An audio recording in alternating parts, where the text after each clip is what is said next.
following is an exclusive presentation of Ravens Productions. This week on Ravens Report, we go behind the scenes of last week's win over the Broncos, sit down with safety Tony Jefferson, and preview the Ravens' primetime matchup against the Steelers. All of that and more coming up on this week's Ravens Report.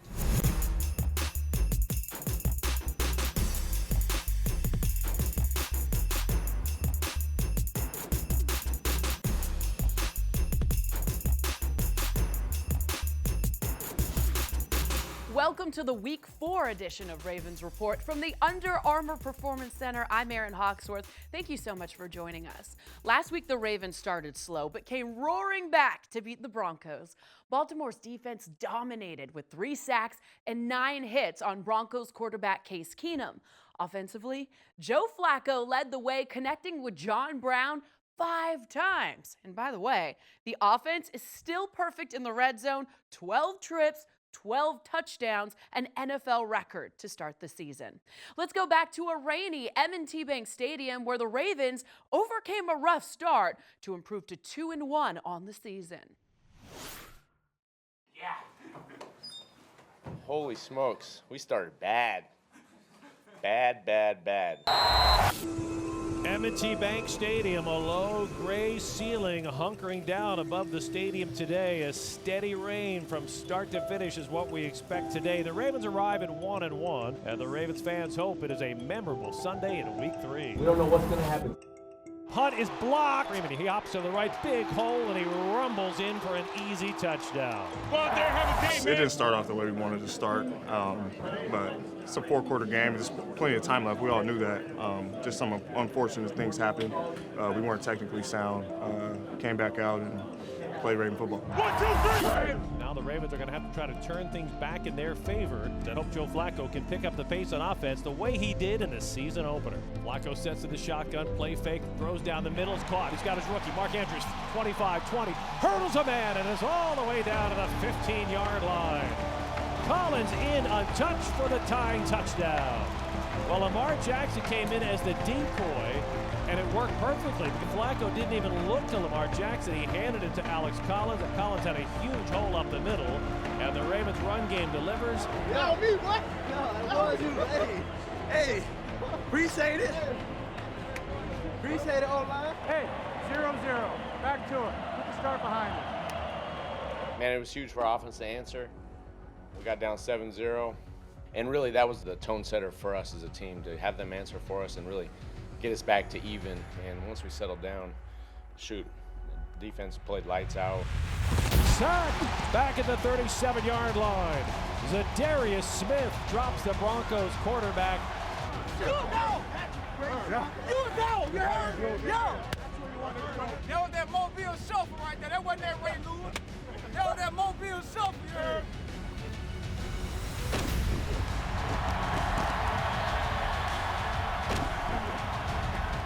A completely different atmosphere as the Ravens have now dug themselves out of an early hole. Flacco takes the snap, throws to the right, looking for Crabtree, far sideline, makes the catch at the 32-yard line. Flacco looking to throw, pocket collapsing, scramble for his left, throws complete to Crabtree at the 24-yard line of the Broncos.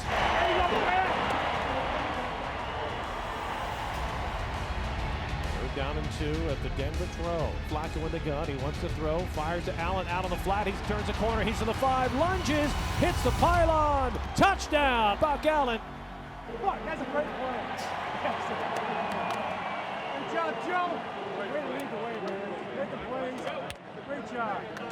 We got a lot of tough guys up front. You know, those guys hold up the way they did, and, you know, it's impressive. At the end of the day, it's really just up to those guys up front, one-on-one, being able to get the job done.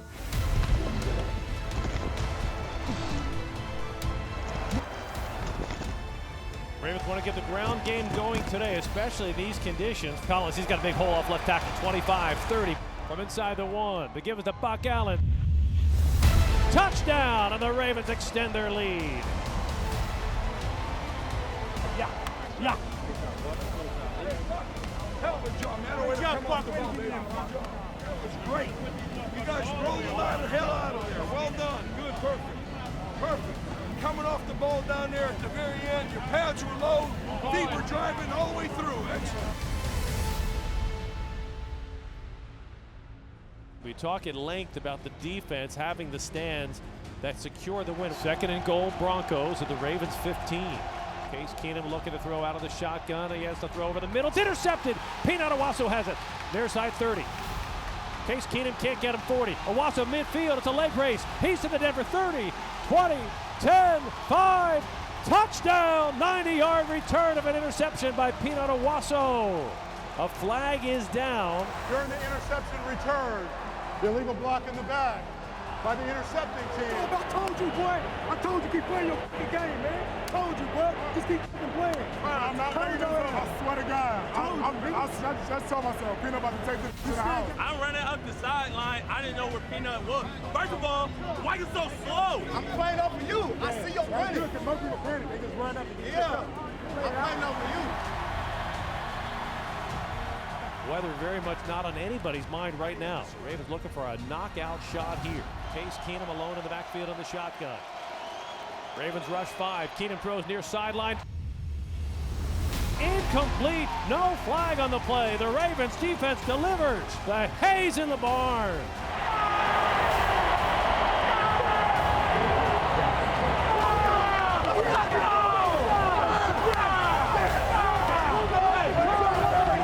Be a happy birthday for John Harbaugh, who will celebrate with a win. Now they go on the road for 3 straight weeks, starting next Sunday night in Pittsburgh.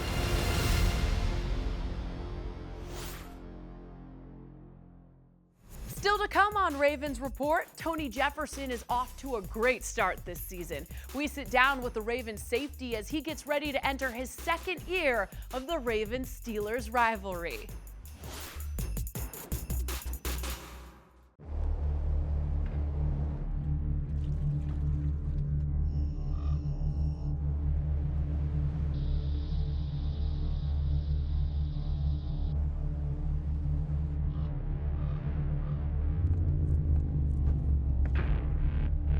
Everyone talks about greatness like it happens all at once.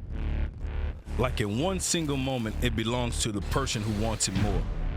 Like it comes packaged up in riches and rings, fortune and fame. Like if you want it badly enough, you can wish it into existence. But greatness, it's about more than just wanting it more. It's about never giving less. Never less means screaming from the stands as your fingers go numb from the cold, because every decibel counts. Never less means racking weights till the sun comes up, chasing that 1-pound gain. Never less means losing your team in the middle of the night and building it back twice. Never less means using what you've got to find your own way to fly. Because we are made of more, made by more. We are never less.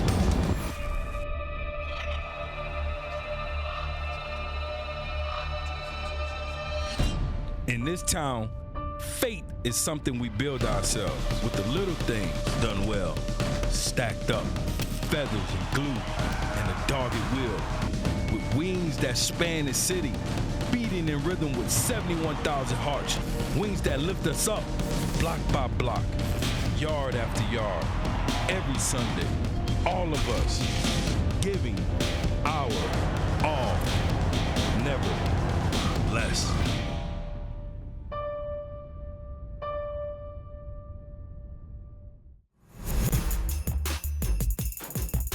The NFL has some great rivalries. Bears, Packers, Cowboys, Redskins, Eagles, Giants, but nothing compares to Ravens, Steelers. Tony Jefferson got his first taste of the rivalry last year and enters Sunday's game on a high note. Jefferson is 2nd on the team in tackles and is tied for the team lead in interceptions. Our own Evan Washburn caught up with the Ravens safety ahead of Sunday's game in Pittsburgh.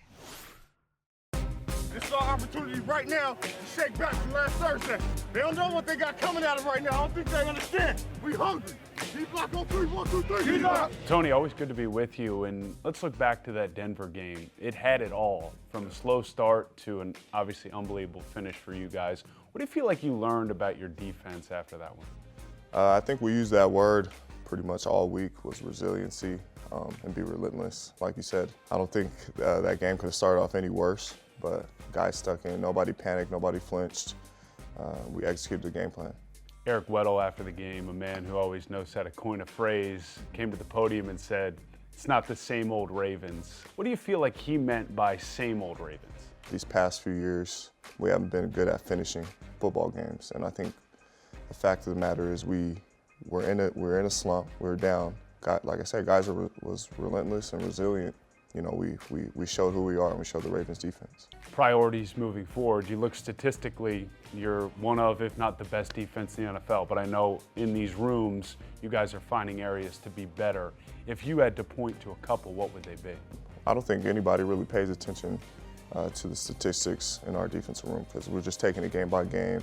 I just think we just need to start faster. I think looking back at Cincinnati Thursday night, we didn't start off fast that game as well. So I think a big point of emphasis going forward would be let's start fast. Pittsburgh Steelers week, you had your first taste of it last season.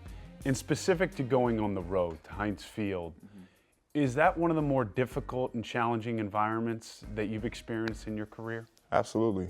Outside of the thought of the actual game, just thinking of the thought of being on Heinz Field, growing up in California and going to school in Oklahoma, you always knew that that Ravens versus Steelers game was probably the best rivalry in football, and you've always wanted to play in it. And now that given the opportunity that I get to do that, you don't want to miss an opportunity to get a W there. So we know what this rivalry brings, we know what they're going to bring, so bring it. What part of getting ready is dealing with a player like Antonio Brown. What makes him so challenging as a receiver?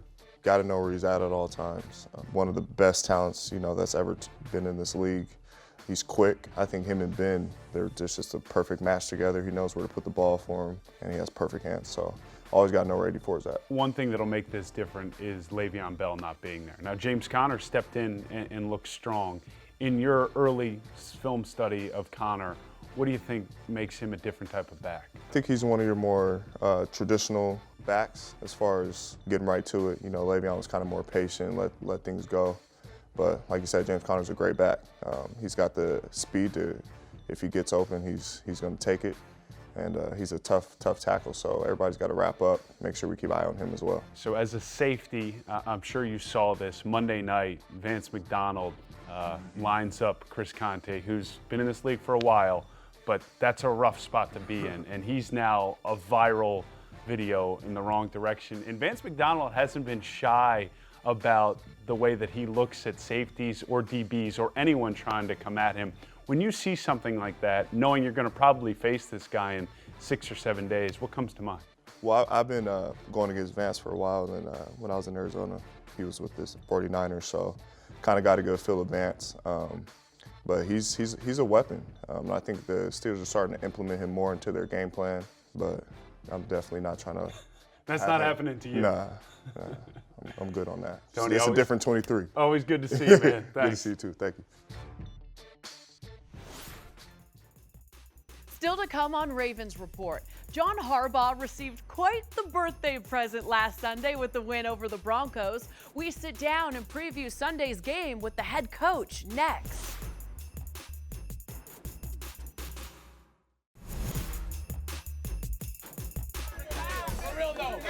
I've been in this league a long time. One of the honest, genuine coaches you could ever have. So I'll be thankful to have a great head coach. Here we go,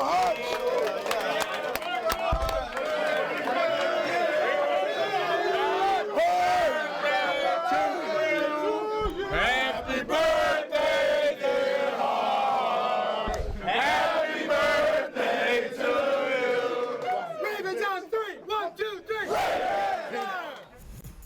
Welcome back to Ravens Report. I'm Erin Hawksworth. Harbaugh celebrated his 56th birthday on Sunday with a big win over the Broncos. Now, the real icing on the cake would be to keep the good times rolling and beat the Steelers in Pittsburgh on Sunday. Harbaugh has won 5 times in Pittsburgh during his tenure, but as we all know, records and predictions go out the window when it comes to Ravens Steelers. Garrett Downing sat down with the head coach as the NFL's best rivalry renews. This is Steelers-Ravens round 1. So this is a game that seems like it's in prime time every single time, particularly when you guys go to Pittsburgh. When you guys go into this game, can you feel the excitement? And does the week actually feel any different for you guys? I tell you, every week feels you're anxious. You can't wait to get to the game. It probably does feel a little different. It is Pittsburgh week. It's a big rival. We've played them in so many games. We know them very well. It's not like you're struggling to figure out who you're playing against. You are looking for the nuances of what they've changed. It's pretty exciting. After Sunday's game, it seemed like the word from you and within the locker room was resiliency after that win over the Broncos, which is really important. How pleased were you with the way the team responded from an early deficit to come and shake that off and then come away with the victory? Very pleased. I mean, that's just the way it is. That's the way it works in football. It's the way it works in life. You know, you think you're going to be driving, then all of a sudden you hit traffic. You know, there's going to be an accident up ahead or something like that, and you're hoping everybody's okay, but now I'm going to be late. What am I going to do? You thought you were going to take a right, you ended up taking a left, and now you're lost. I mean, that's just the way it works in football, too. So we didn't plan on having a slow start. We didn't plan on getting a punt block. Didn't plan on getting a field goal blocked, you know. But yeah, I think the fans have to be kind of proud of the guys and the way they fight through adversity. You made an interesting point last week going into the game when you said that no team in the NFL is a good team yet. And I was kind of curious what you meant by that. And then I think on Sunday we saw that bear out as this really wild week of games across the league. Is it particularly challenging early in the season when you go into a game because you don't really know the identity of any team yet? Right, and most of all, you don't know your identity. You really don't know who you are. I think the biggest thing about right now in the season is trying to figure out what we're going to be good at or what we're going to be able to do. I just kind of wonder, and you don't know till you get out there and play. There's a lot of unknowns for us, for everybody else in the league. So, you know, the teams that continue to improve, get better every single day, just work on their craft, compete. Don't let the downtimes get them down too much. Don't get too full of themselves when they win. Just keep working, keep grinding. Those are usually the teams that end up being the best teams at the end. And really, that's the point. You got to win enough games now, then you got to make yourself into a good team, you know, by halfway point and beyond. The last one, Coach, you know, you go into this game Sunday night in Pittsburgh. It's the 5th straight time you will play a Sunday night game or primetime game at Heinz Field. What does Sunday look like for you? I mean, it's fun to be on the national stage and have everybody tuning in, but I know I've sat in those hotel rooms and the day is boring. You're just like, can we get the game here already? I want to play it. What do you do on Sunday to pass the time? Well, we do. You know, we do. We get up. We give them a little later to sleep in. We have a set of meetings. We start off with a special teams meeting. Then we have offensive and defensive meetings, and they split up pretty quickly into group meetings. And it's just reminders. There might be a little tape to look at.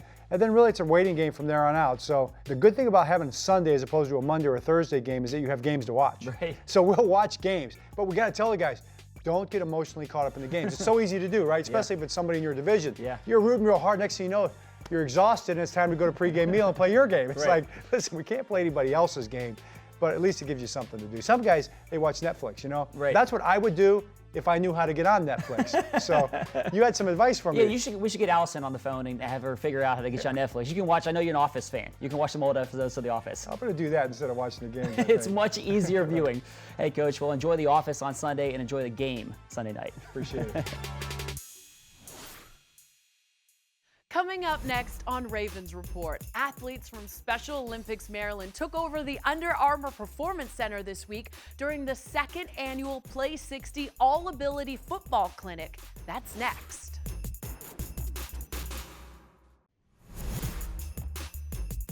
This week, quarterback Brandon Carr returned to Glenmont Elementary School. Since last year, Brandon and his Carr Cares Foundation has had a special relationship with the school's students and staff. On Monday, Brandon returned to read to a group of 3rd graders, trying to help each student reach their full potential. Welcome back to Ravens Report. I'm Erin Hawksworth. Brandon wasn't the only Ravens player who was active in the community this week. On Monday, the Ravens hosted the 2nd annual Play 60 All-Ability Football Clinic with participants from Special Olympics Maryland. Over 50 athletes ran football drills with Ravens players, including Joe Flacco, who's been involved with Special Olympics Maryland since he arrived in Baltimore. You want me to show you how to punt? I don't know if I can punt very good, but where are we trying to punt? Where are we trying to punt? Oh, we're trying to pin it in the corner? Okay. Nah.